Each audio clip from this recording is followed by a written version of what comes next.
Well, hello there, you beautiful people. Hi, I'm Jess. and I'm Stephanie. Together, we're Jeffany.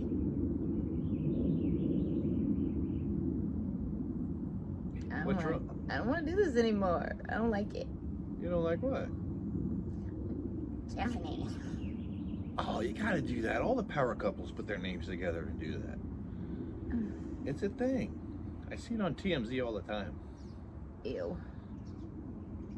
Please, can we do that? I don't want to do it. Why not? Because it feels icky.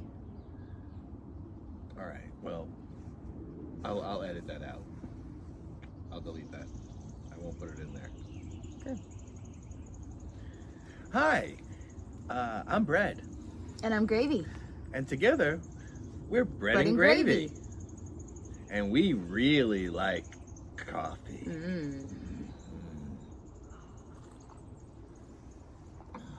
This isn't coffee, it's gravy. This is coffee. There's no alcohol in here because you're not allowed to do that on camera. So this is definitely just coffee. Well, we're making this little video to start off this episode so that you all will know what's going on, because it's a little complicated. And we're going to be posting about, I don't know, 9, 11 episodes, something like that. How many episodes do you think it's going to be? 11? You're probably right. And it's about the big show we did at the Field Arts and Events Hall. And it was like a 3-hour show, but we're cutting it up into installments and we're putting it here. But it was a very unique show. So again, we feel like you should know what you're getting into. So Stephanie and I have been married almost 15 years. And Feels like 50. about 11 years ago, we started our own little musical act called Bread and Gravy. And we were real raw in the beginning. I mean, she's always been a great singer, but we were not very, very good back then. But over the years, we got a little bit better, and we live in kind of like a small town, and we started playing in restaurants and bars, and then over the years, we picked up some bandmates, and then we started playing slightly bigger events, again, in a small town. And then this magnificent $40 million building opened up in our little small town of Port Angeles, and I think somebody passed away and left a whole bunch of money and said you could only use it if you build this place. So we just got blessed with this amazing venue, and it's an international concert hall. They have acts from all over the world. And they also said when they opened that they were going to give some of the local bands a chance to be on that stage. And a couple of years had passed by, and we had not gotten a call yet. We obviously had hopes to be up there. And so a couple of years ago, I pitched them an idea. It was just an idea, mind you. And I said, hey, if we get a chance to be up there, we're not going to do just our regular concert. We're going to put on a production. A lot of big talk, because I didn't even think we'd get called. We didn't know what we were going to do. So a couple of years passed by, and last September, they contacted us. And they said, hey, would you like a gig in January? And this was in September. And January was like 3 months away or 4 months away. And we were so excited to get the opportunity. But at the same time, we had to say no because, and we were actually honest about this, we said, well, we haven't written it yet. And so luckily, the guy laughed and he said, well, okay, well, how's April work for you? And we said, yeah, that's great. We could do it by April. So we just immediately got to work. And we got to work on writing a script, making 42 videos because it's a multimedia production, and gathered not only our band, but so many of our friends. And we have very talented, loving, wonderful music community here. And we gathered all them together, and we brought them the script and the idea, and everyone jumped on board, and everyone added something. Well, we brought them the skeleton of the script. Yeah, I mean, if you saw that original script, it was pretty bad. But it morphed into this thing over the months, and everybody had something to contribute along the way, too, which was really cool. Absolutely. Oh, Kathy with all of her prop work and all the artwork, and yeah.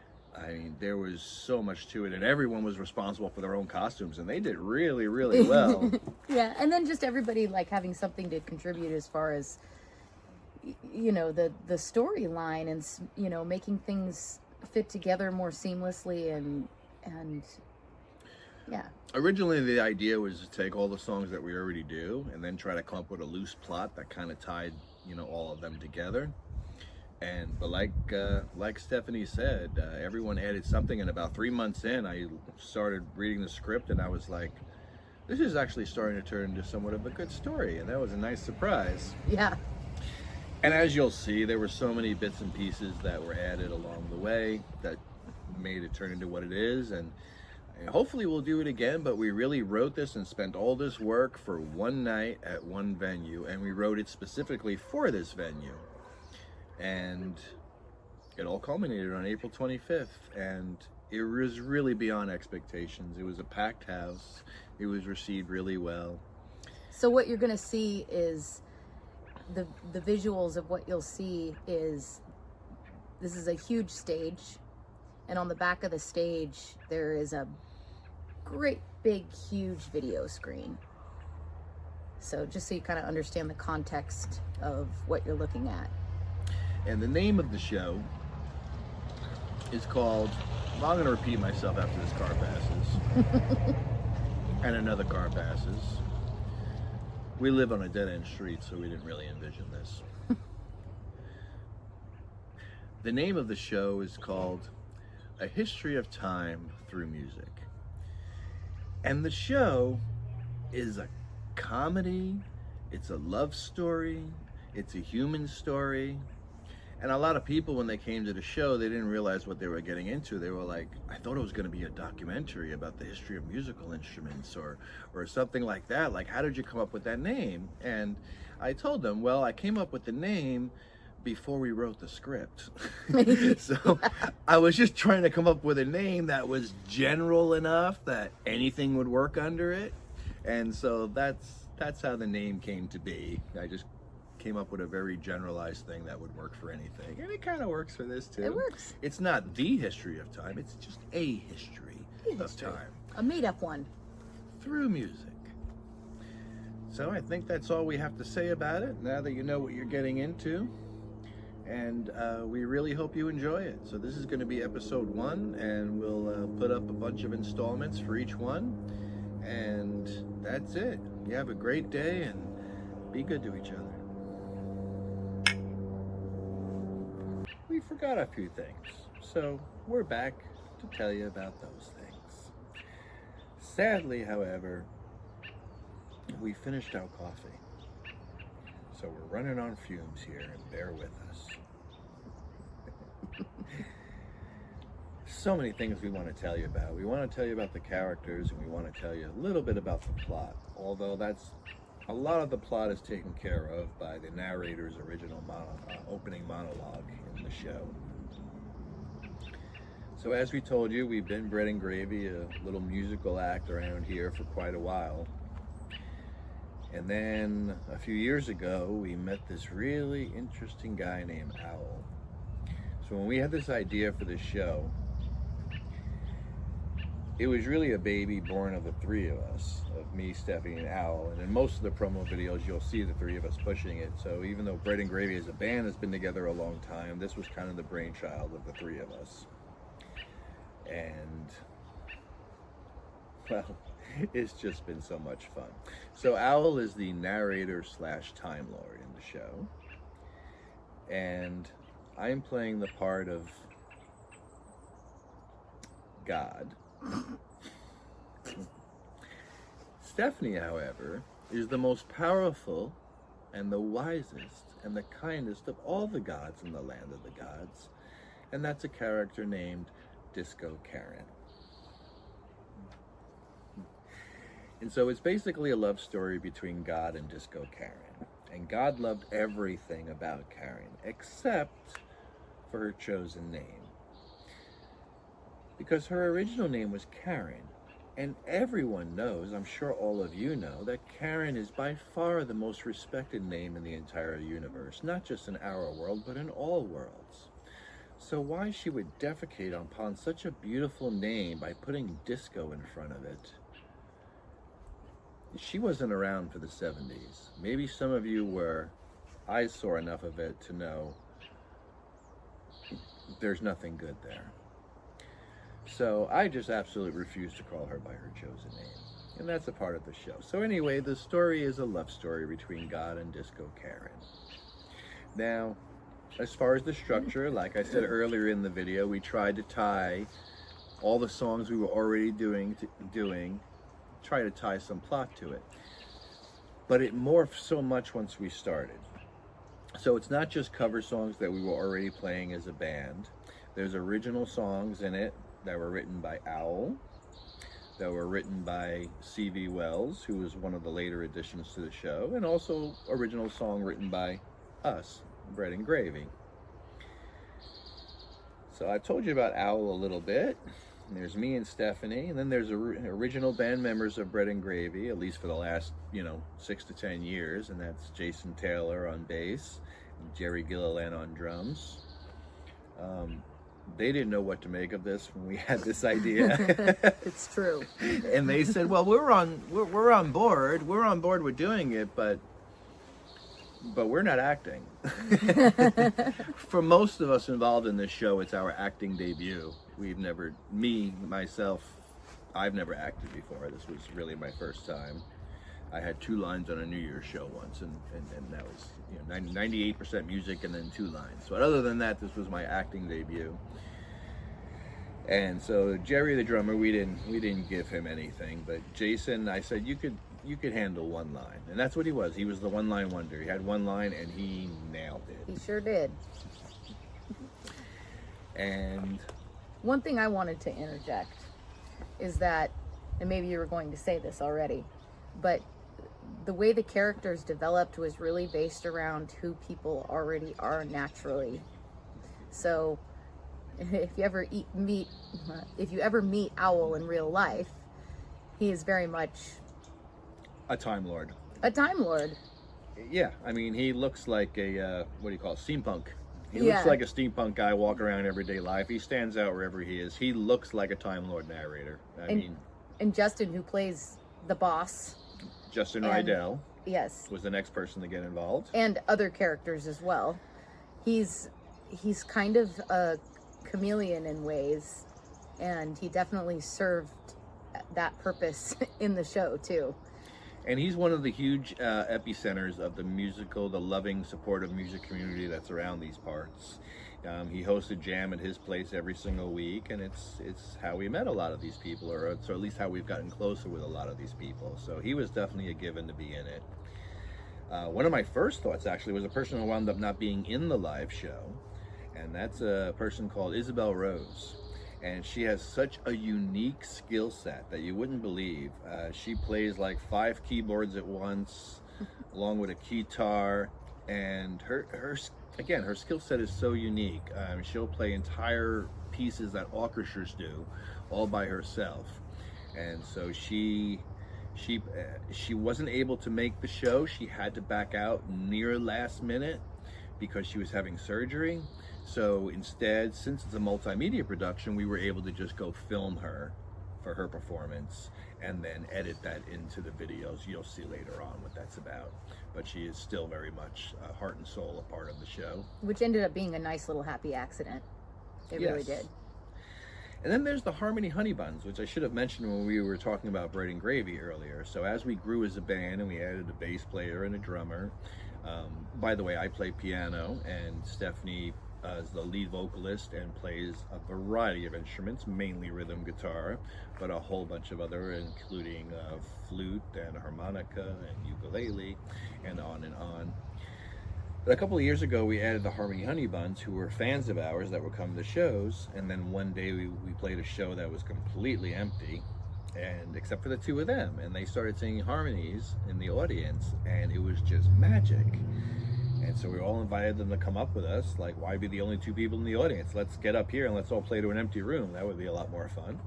And it was. And ever since then, they've been with us on so many shows. And so they were a part of this as well. It's Vienna Barone and Kathy Coriel. And Kathy added so much to the show with all of her artwork and all of her making of props. She made the masks that you see. She did the makeup on Papa Smurf. On Chris Spillman, Papa Smurf, who was the very last addition to the show. I mean, maybe 2 months before the show happened. We added him in because we needed someone to play guitar on It's Not Easy Being Green, which is a very difficult song to play. Jesse Aman, who is this world-class cello player, but last year when Jason started leaving the band, starting his own projects and his own bands, highly recommend checking them out, Tough Puffin and Wump. Jesse Aman auditioned to be our new bass player, only he plays stand-up bass. He felt like it would give him a break from all his back problems he has from playing cello all the time. But I had originally asked him to do this show long before he auditioned to be a bass player for us, and I wanted him to play cello. So we have old stalwart Jason Taylor on electric bass on this show, and we have Jesse Aman on cello, and also doing wonderful acting.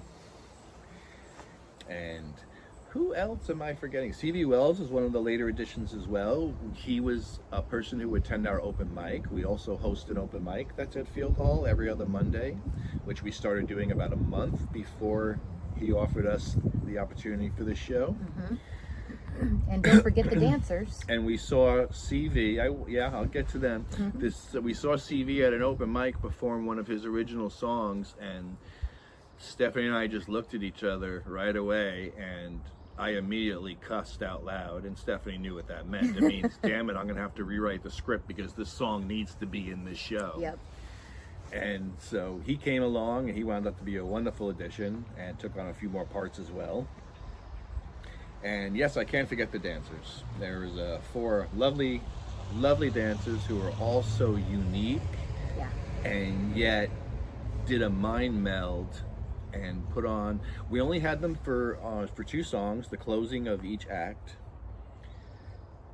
and I won't tell you what those songs are right now, but it was one of those cases where I just wanted to find dancers and hire them, show them what the show was about, and then let them do whatever they wanted on their own. I wanted to just set it and forget it. Like, I gotta deal with actors, musicians, script rewrites, lighting cues, sound cues, video editing, video tech cues.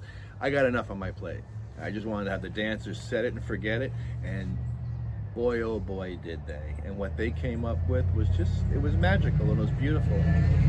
And that's what made the show so great, to gather so many people together who cared about each other, but also cared about the show.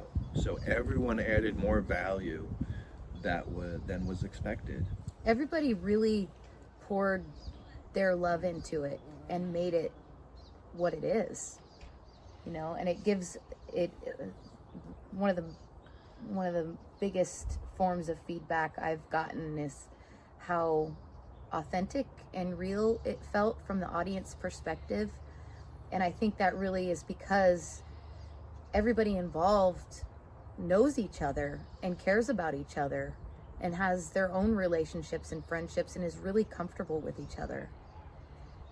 And the other feedback I've gotten, and I want to give a shout out to the 2 people who were most involved, well, there are 3 people who were most involved at Field Hall, the techs that helped us out, and that's Kendall and Jordan and Clipper on sound, on lighting, and they even wound up helping with video, which they weren't supposed to. They went above and beyond and did so much, and they cared as well, and that was unexpected and really special. But the best thing that they said to me was that we've never seen such a complicated production put together where there was never any drama and there was never any stress. No one ever got mad at each other. There were maybe a couple of little moments where tensions got a little high, but then instantly fixed and instantly worked out. And it was the same way in rehearsals for 5 months. I mean, every time was just coming up with more ideas and brainstorming more things and everyone being excited. And having fun, laughing our butts off. Yeah.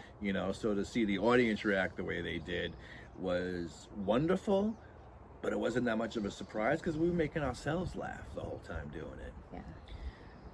So I think we've covered everything now. Like I said, a lot of it's the explanation of the story is covered by the narrator in one of the opening scenes. And so it starts off a little slow because you have to understand what's going on before you're really, before it really gets moving. Yeah, and a lot of the storyline is tied together by the videos that you'll see parts of.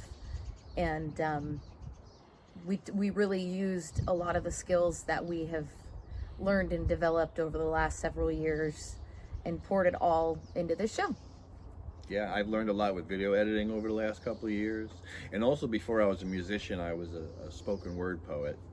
And I would do slam poetry competitions all over the place. And that's not something we've incorporated into our shows very often, but we did incorporate it into this one. And I'm sure glad we did.